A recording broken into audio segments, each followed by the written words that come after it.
ఏ పొద్దున్నే పూరీలు తింటే అంటాం అబ్బా ఎట్లుంది ఈ పూర అని చెప్పా ఇక చెప్పి చెప్పి కొట్టిన సిక్స్లు ఇక కింద మీద ఊపు ఈ పూరని పూరీలు తినడం ఆపు. ఇక నేను ఉండేది 3 ఫీట్లు లేపేది 60 ఫీట్ల సిక్స్లు. ఇక జాంపగాన్ని జామకాయలాగా నవిలి మింగిన. ఇక ఎప్పుడు ఎస్ఆర్హెచ్ వాళ్ళు అవతల టీం వాళ్ళ మీద టార్చర్ నేను చూపించిన ఎస్ఆర్హెచ్కు సిక్కర్లా పిక్చరు.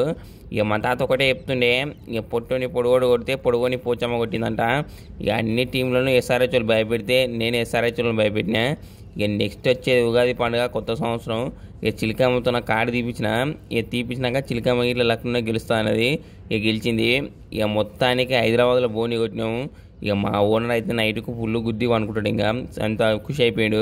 ఇక లైట్గా 2 పెగ్గులు ఎత్తారా అని చెప్పి సిట్టింగ్కి పోదాం అని చెప్పి నాతో అన్నాడు. ఇక కానీ నెక్స్ట్ మ్యాచ్ గెలిచినాక ఇక 2 కోడిగుడ్డులు తీసుకొని గుడ్డు బాజీలు వేసుకొని పోయి తింటా.